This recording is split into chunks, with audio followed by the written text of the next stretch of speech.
ലേവ്യപുസ്തകം അദ്ധ്യായം 14. യഹോവ പിന്നെയും മോശെയോട് അരുളിച്ചെയ്തത്, കുഷ്ഠരോഗിയുടെ ശുദ്ധീകരണ ദിവസത്തിൽ അവനെ സംബന്ധിച്ചുള്ള പ്രമാണം ഇതാണ്. അവനെ പുരോഹിതന്റെ അടുക്കൽ കൊണ്ടുവരണം. പുരോഹിതൻ പാളയത്തിന് പുറത്ത് ചെല്ലണം. കുഷ്ഠരോഗിയുടെ കുഷ്ഠം സുഖമായി എന്നു പുരോഹിതൻ കണ്ടാൽ, ശുദ്ധീകരണം കഴിയുവാനുള്ളവനു വേണ്ടി ജീവനും ശുദ്ധിയുള്ള 2 പക്ഷി, ദേവദാരു, ചുവപ്പുനൂൽ, ഈസോപ്പ് എന്നിവ കൊണ്ടുവരുവാൻ കല്പിക്കണം. പുരോഹിതൻ ഒരു പക്ഷിയെ ഒരു മൺപാത്രത്തിലെ ഉറവ ജലത്തിനുമീതെ അറുക്കുവാൻ കല്പിക്കണം. ജീവനുള്ള പക്ഷി, ദേവദാരു, ചുവപ്പുനൂൽ, ഈസോപ്പ് എന്നിവ അവൻ എടുത്ത് ഇവയും ജീവനുള്ള പക്ഷിയെയും ഉറവജലത്തിന്മീതെ അറുത്ത പക്ഷിയുടെ രക്തത്തിൽ മുക്കി കുഷ്ഠശുദ്ധീകരണം കഴിക്കുവാനുള്ളവന്റെ മേൽ 7 പ്രാവശ്യം തളിച്ച് അവനെ ശുദ്ധിയുള്ളവനെന്ന് വിധിക്കുകയും ജീവനുള്ള പക്ഷിയെ വെളിയിൽ വിടുകയും വേണം. ശുദ്ധീകരണം കഴിയുന്നവൻ വസ്ത്രം അലക്കി രോമം ഒക്കെയും ക്ഷൗരം ചെയ്യിച്ചു വെള്ളത്തിൽ കുളിക്കണം. എന്നാൽ അവൻ ശുദ്ധിയുള്ളവനാകും. അതിന്റെ ശേഷം അവൻ പാളയത്തിൽ ചെന്നു തന്റെ കൂടാരത്തിനു പുറത്ത് 7 ദിവസം പാർക്കണം. 7-ാം ദിവസം അവൻ തലയും താടിയും പുരികവും എല്ലാം വെടിപ്പാക്കണം. ഇങ്ങനെ അവൻ സകല രോമവും ക്ഷൗരം ചെയ്യിച്ച് വസ്ത്രം അലക്കുകയും ദേഹം വെള്ളത്തിൽ കഴുകുകയും വേണം. എന്നാൽ അവൻ ശുദ്ധിയുള്ളവനാകും. 8-ാം ദിവസം അവൻ ഊനമില്ലാത്ത 2 ആൺകുഞ്ഞാടിനെയും 1 വയസ്സ് പ്രായമുള്ള ഊനമില്ലാത്ത 1 പെൺകുഞ്ഞാടിനെയും ഭോജനയാഗമായിട്ട് എണ്ണ ചേർത്ത 3 ഇടങ്ങഴി നേരിയ മാവും 1 കുറ്റി എണ്ണയും കൊണ്ടുവരണം. ശുദ്ധീകരണം കഴിക്കുന്ന പുരോഹിതൻ ശുദ്ധീകരണം കഴിയുന്നവനെ അവയുമായി യഹോവയുടെ സന്നിധിയിൽ സമാഗമനകൂടാരത്തിന്റെ വാതിൽക്കൽ നിർത്തണം. പുരോഹിതൻ ആൺകുഞ്ഞാടുകളിൽ ഒന്നിനെയും എണ്ണയും എടുത്ത് അകൃത്യയാഗമായി അർപ്പിച്ച് യഹോവയുടെ സന്നിധിയിൽ നീരാജനാർപ്പണമായി നീരാജനം ചെയ്യണം. അവൻ വിശുദ്ധമന്ദിരത്തിൽ പാപയാഗത്തെയും ഹോമയാഗത്തെയും അറുക്കുന്ന സ്ഥലത്തുവച്ച് കുഞ്ഞാടിനെ അറുക്കണം.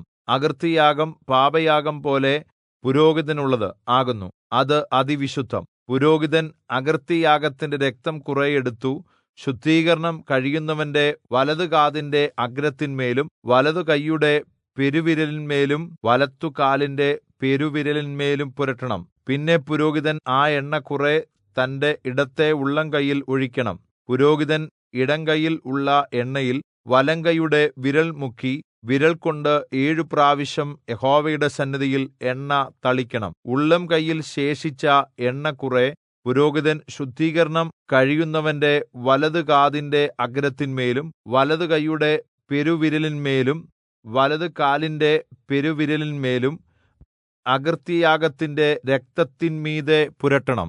പുരോഹിതന്റെ ഉള്ളം കൈയിൽ ശേഷിപ്പുള്ള എണ്ണ അവൻ ശുദ്ധീകരണം കഴിയുന്നവന്റെ തലയിൽ ഒഴിച്ച് യഹോവയുടെ സന്നിധിയിൽ അവന് വേണ്ടി പ്രായശ്ചിത്തം കഴിക്കണം.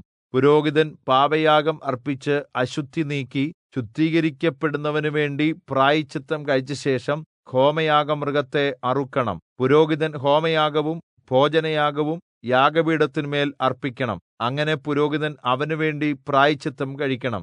എന്നാൽ അവൻ ശുദ്ധിയുള്ളവൻ ആകും. അവൻ ദരിദ്രനും അത്രയ്ക്ക് വകയില്ലാത്തവനും ആകുന്നു എങ്കിൽ തനിക്കുവേണ്ടി പ്രായശ്ചിത്തം കഴിക്കേണ്ടതിന് നീരാജനത്തിനായി അകൃത്യയാഗമായിട്ട് 1 കുഞ്ഞാടിനെയും ഭോജനയാഗമായിട്ട് എണ്ണ ചേർത്ത 1 ഇടങ്ങഴി നേരിയ മാവും 1 കുറ്റി എണ്ണയും പ്രാപ്തിപോലെ 2 കുറുപ്രാവിനെയോ 2 പ്രാവിൻ കുഞ്ഞിനെയോ ഒന്നിനെ പാപയാഗമായിട്ടും മറ്റതിനെ ഹോമയാഗമായിട്ടും എടുത്ത് തന്റെ ശുദ്ധീകരണത്തിനായി 8-ാം ദിവസം സമാഗമനകൂടാരത്തിന്റെ വാതിൽക്കൽ യഹോവയുടെ സന്നിധിയിൽ പുരോഹിതന്റെ അടുക്കൽ കൊണ്ടുവരണം. പുരോഹിതൻ അകൃത്യയാഗത്തിനുള്ള ആട്ടിൻകുട്ടിയെയും എണ്ണയും എടുത്ത് യഹോവയുടെ സന്നിധിയിൽ നീരാജനാർപ്പണമായി നീരാജനം ചെയ്യണം. അവൻ അകൃത്യയാഗത്തിനുള്ള ആട്ടിൻകുട്ടിയെ അറുക്കണം. പുരോഹിതൻ അകൃത്യയാഗത്തിന്റെ രക്തം കുറെ എടുത്തു ശുദ്ധീകരണം കഴിയുന്നവന്റെ വലതുകാതിന്റെ അഗ്രത്തിന്മേലും വലതു കൈയുടെ പെരുവിരലിന്മേലും വലത്തുകാലിന്റെ പെരുവിരലിന്മേലും പുരട്ടണം. പുരോഹിതൻ എണ്ണ കുറെ തന്റെ ഇടത്തെ ഉള്ളംകൈയിൽ ഒഴിക്കണം. പുരോഹിതൻ ഇടത്തുകൈയിൽ ഉള്ള എണ്ണ കുറെ വലതുകൈയുടെ വിരൽ കൊണ്ട് യഹോവയുടെ സന്നിധിയിൽ 7 പ്രാവശ്യം തളിക്കണം. പുരോഹിതൻ ഉള്ളംകൈയിലുള്ള എണ്ണ കുറെ ശുദ്ധീകരണം കഴിയുന്നവന്റെ വലത്തുകാതിന്റെ അഗ്രത്തിന്മേലും വലത്തുകൈയുടെ പെരുവിരലിന്മേലും വലത്തുകാലിന്റെ പെരുവിരലിന്മേലും അകൃത്യയാഗത്തിന്റെ രക്തം ഉള്ളിടത്ത് പുരട്ടണം. പുരോഹിതൻ ഉള്ളംകൈയിൽ ശേഷിക്കുന്ന എണ്ണ അവൻ ശുദ്ധീകരണം കഴിയുന്നവന്റെ തലയിൽ ഒഴിച്ച് അവനുവേണ്ടി യഹോവയുടെ സന്നിധിയിൽ പ്രായശ്ചിത്തം കഴിക്കണം. അവൻ പ്രാപ്തിപോലെ കുറുപ്രാവുകളിലോ പ്രാവിൻ കുഞ്ഞുങ്ങളിലോ ഒന്നിനെ പാപയാഗമായിട്ടും മറ്റതിനെ ഹോമയാഗമായിട്ടും ഭോജനയാഗത്തോടുകൂടി അർപ്പിക്കണം. ഇങ്ങനെ പുരോഹിതൻ ശുദ്ധീകരണം കഴിയുന്നവനു വേണ്ടി യഹോവയുടെ സന്നിധിയിൽ പ്രായശ്ചിത്തം കഴിക്കണം.